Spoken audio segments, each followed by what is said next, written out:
Hallelujah,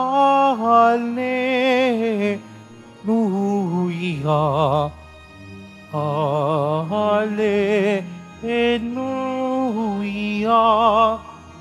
Hallelujah.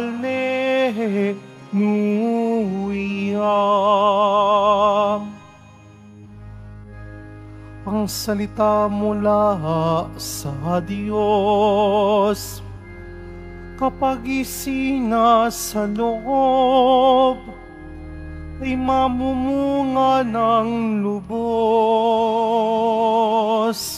Hallelujah,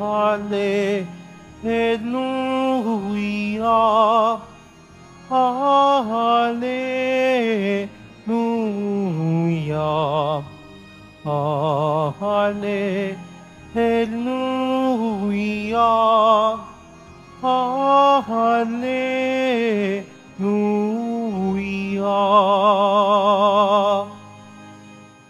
Sumainyo ang Panginoon. At sumaiyo rin. Ang mabuting balita ng Panginoon ayon kay San Mateo. Papuri sa iyo, Panginoon. Nung panahong yun, sinabi ni Jesus sa kanyang mga alagad, "Pakinggan nga ninyo ang kahulugan ng talinghaga tungkol sa manghahasik.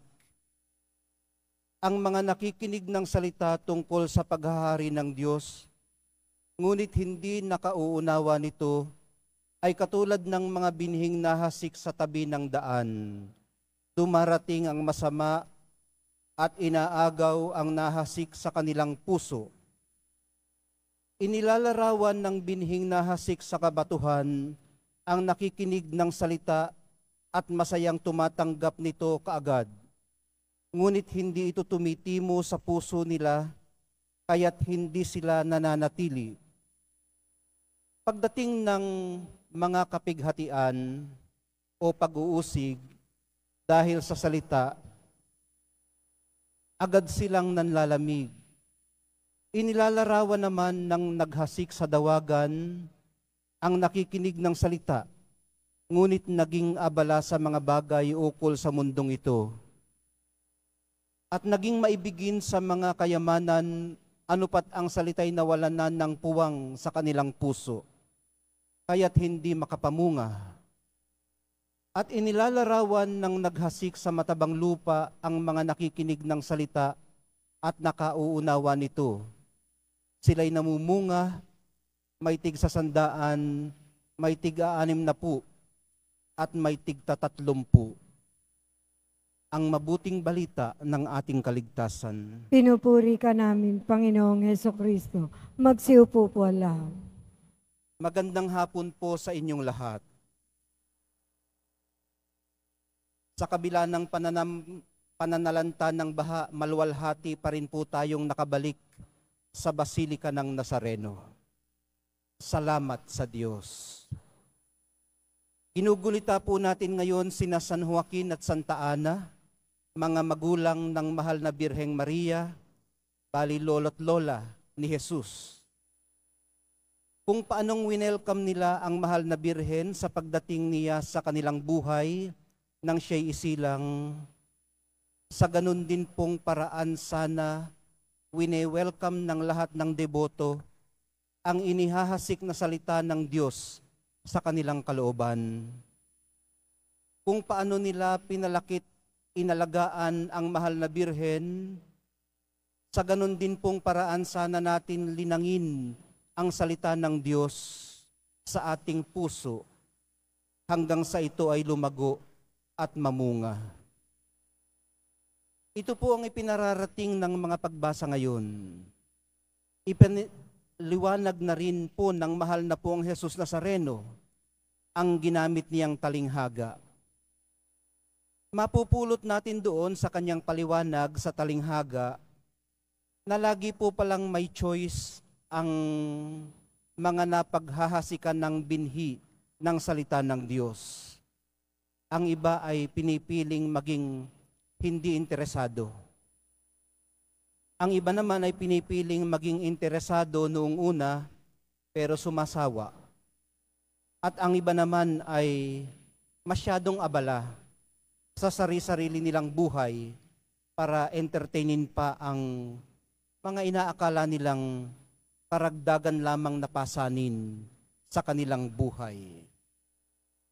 Pero sa mga nagsasaloob nito't nagsasapuso, may masaganang ani pong sa kanila'y naghihintay. Maghintay lamang ng buong pasensya. Kailangan naman talaga ang paghihintay dahil para sumibol, lumago at magbunga ang itinanim, gumugugol po ito ng panahon, ng mahabang panahon o ng habang panahon. Wala naman pong ilusyon ang mahal na pong Jesus Nazareno tungkol sa katotohanan ito ng ating kahinaan bilang tao. Nakita po niya ito ng mukhaan ng maraming beses sa kanyang public ministry. Alam niyang ito ang kanyang kakaharapin, ang ating kahinaan. Kaya pinaghandaan po niya ito ng 30 taon sa tulong na rin ng kanyang ama't ina. Ang ina niyang si Maria na gumabay sa kanya ay inihanda rin naman ng sarili niyang mga magulang, sina Joaquin at Ana. Ang realidad pong ito ang tinugunan niya sa kanyang mga pagtuturo't pagpapagaling. Dito rin po niya tayo inaabot kung saan alam niyang tayo ay tutugon. Sa pag-abot po niya sa atin, ang approach po niya ay habag, pagpapatawad at pagmamahal. Dahil siya po mismo ay pagmamahal. At ipinadama po niya sa atin ang pagmamahal ng Ama. Binigyan po niya ito ng mukha at konkretong kapahayagan. Ito rin ang pag-asang ating mapanghahawakan, hindi lamang dito, ngayon, kundi sa kinabukasan. Sa ganito rin pong paraan niya tayo inaasahang maghintay, paghihintay ng buong pag-asa at pagtitiwala. O sa lingwahe ng talinghaga, paglilinang ng buong tiyaga. Kung inyo pong maalala noong Miyerkules, binigyang diin sa mga humiliya ang kahalagahan ng paghahanda ng lupang taniman ng salita ng Diyos sa hardin ng pamilya at tahanan, kung saan unang sumisibol ang kagandahang asal, ang kababaang loob, at ang wagas na pagmamahalan. Sa konteksto rin pong ito ng pamilya at tahanan, hinubog ng kanyang mga magulang ang mahal na Birheng Maria na humubog din naman sa sarili niyang pamilya. Importante po ang maihanda sa ganitong tahanan at kapaligiran. Ito rin po kasi ang ating dadalhin paglabas natin sa mas malawak na mundong ating ginagalawan. Sa madaling sabi, minamahal kong mga kapatid, nasa salamin po kung paano tayo pinalaki noon, kung paano tayo ngayon kumikilos at nakikipag-ugnayan. Mahal na poong Jesus Nazareno, hubugin niyo po kami.